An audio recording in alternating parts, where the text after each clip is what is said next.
What's in the box? It's not what you think it is. In this box is all my DM stuff.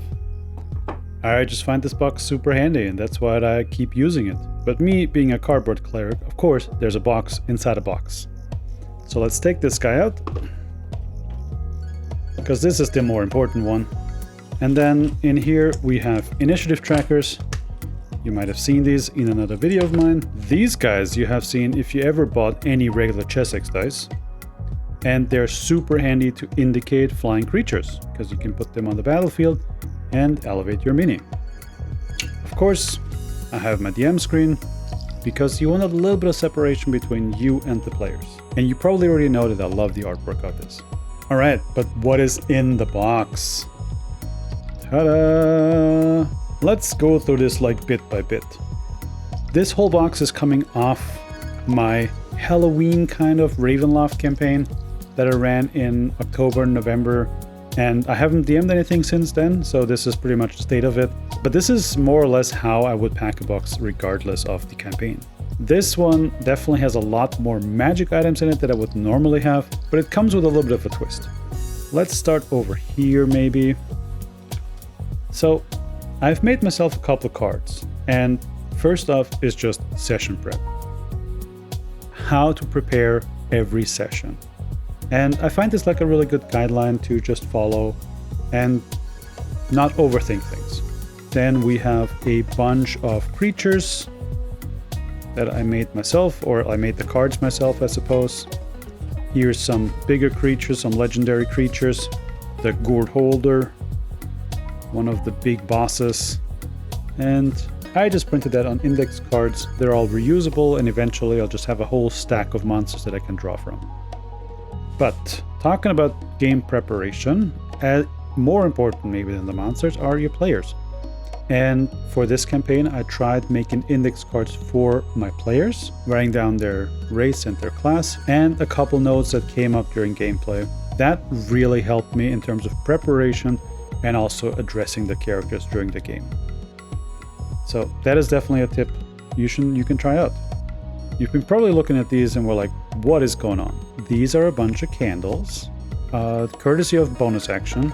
I've been a patron of theirs, and I really love the idea of these Magic's candles. All of them give a specific magical effect, and it's just like a certain whimsy about them. It's not like a wand with 6 charges or something. No. You light it, and while it's lit, you get a certain benefit, or I don't know if one of them is a negative effect. I'm not sure. I don't remember. But so what I did is, first of all, I can display them on the DM screen like that, or I can put them on the table like that, and that makes for a really nice visual aid. It's much more like you walk into a store and you just see a bunch of objects. Maybe there's a name attached to it, and I feel like it made the players a lot more immersed into the whole shopping experience. But then, being a Ravenlofty super high magic campaign, I didn't want to use regular gold. I didn't want players to pay for these candles, or anything for that matter. Gold in this particular campaign was totally irrelevant. So what I did was, if they wanted one of these, they could pay for it with a secret. And to make sure I don't forget, and because I don't like people whispering in my ear, I made them write down their secrets on little pieces of paper. And that action was super fun for everybody. First of all, I was like, ooh, I have to come up with a secret that I have to write down. And it was just like very, very different. It's like, oh, here's the gold and I get my thing. No. It made them think a lot harder if they wanted it. And so that was just like a really exciting twist on a shopping thing. There is more magic items just because I want to have a variety of things, and they were probably like loot or something, or came out in different situations. These cards are from the Essentials kit, and they're super handy to have around. I like to have those. And then I have condition cards, which are also super handy too as a quick reference, especially for players. You can hand them a card and like, oh, you're poisoned, and they know exactly what that means. This guy was sort of the centerpiece of the campaign, more or less the villain you could call him, although somehow they became friends at the end, which is something I totally did not expect to happen.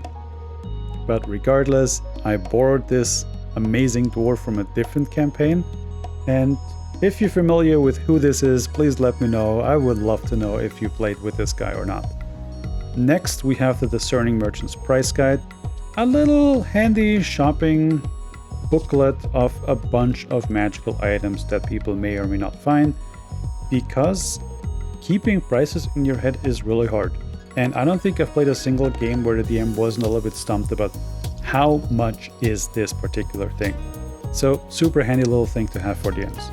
Alright, you've been probably wondering what this is, or it's very obvious, but this is a little gold coin that I've gotten from Commercial Shoot a couple of years ago, and I use this for inspiration.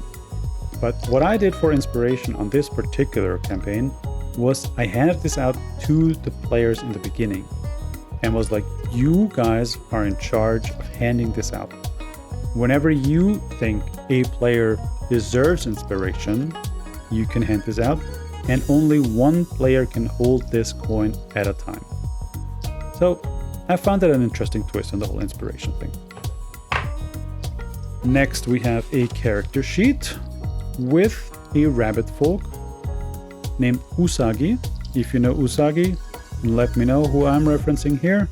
I really enjoyed playing this guy, although he only had a very brief appearance, and they didn't get to fight him, he didn't get to fight with them, but I enjoyed making him regardless. More NPCs, this time just all the stats copied out of the Dungeon Master's Guide, I believe, or Player's Handbook. I would assume Dungeon Master's Guide.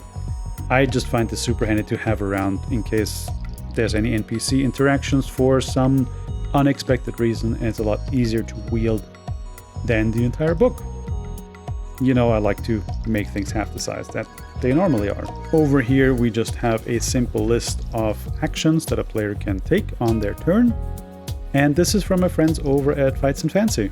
And this is one of their free downloads, so go check them out if you haven't. Again, High Magic campaign, I just have a random list of magical trinkets. This is as well from Bonus Action.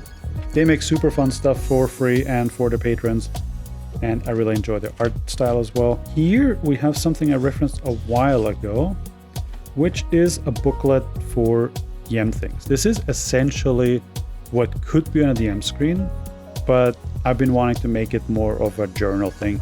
And I find this way I can reference information a lot easier. Movement, travel speeds, mounts, things that happen when you get lost, when there's a chase, exhaustions, a bunch of reference material that I just like to keep handy. And this is probably the page that I use the most. Again, prices on various things, and this is super useful for me when there is somebody casting Detect Magic and you can tell them, oh, it's this school and this is what it does, blah, blah, blah. So super handy. The standard stuff you would have in the Player's Handbook, more adventuring things. And then we have one page just for NPCs with various trades or occupations they might have, mannerism, talents, and also random list for names. Very handy. I'm sure you can imagine if there's a random NPC being pulled out of a crowd and you're a little bit stumped to who is this guy actually. Of course, next we have a notebook. I think everybody needs to have this at the table in one way or another, and that is the box as it is. Of course, a couple dice, and let me just pick out these dice. They're both actually from Magic. They were part of a card deck set and are used to indicate your hit points, or I don't know, I forget what it's called in Magic, but you know, how strong you are basically. They are D20s, but they are different in one key fact. And it took me a long time to figure this out. This D20, if you look at it from the top, 20, 19, 18, 17, 16. So it spirals downward, where a regular D20 would have it more or less randomly and have a mix of high numbers and low numbers. And but on this side, all the low numbers on one side and on the other one, it's mixed up again. Again, this took me a long time to figure out, but it's kind of a high risk, high reward dice. If it lands well, it lands well, and if it doesn't, it doesn't. I use this sometimes when I'm in the mood for it. Standard set from the Essentials kit, a nice Chessex set. They're super reliable and I like them. You can't ever go wrong with them. They're not super fancy, they are not bad in any way. They're like the everyday utility dice that probably everybody should buy at first. That was it. That was my DM kit. Do you think I'm missing something in there? Is there something that is totally new to you? Let me know. I'd be super excited to build this out, because like the one thing I'm trying to do is like make a proper like everyday carry, so to speak. Like I know I can take this box and everything I need is in there. Right now it's like a little bit disjointed and a little bit mixed up, and I have to always like go in there and prepare for each session. So if I could have one box with everything in there for all the time, that would be super, super handy. Now with that, like it if you like it, subscribe if you want to see more, and I'll talk to you tomorrow.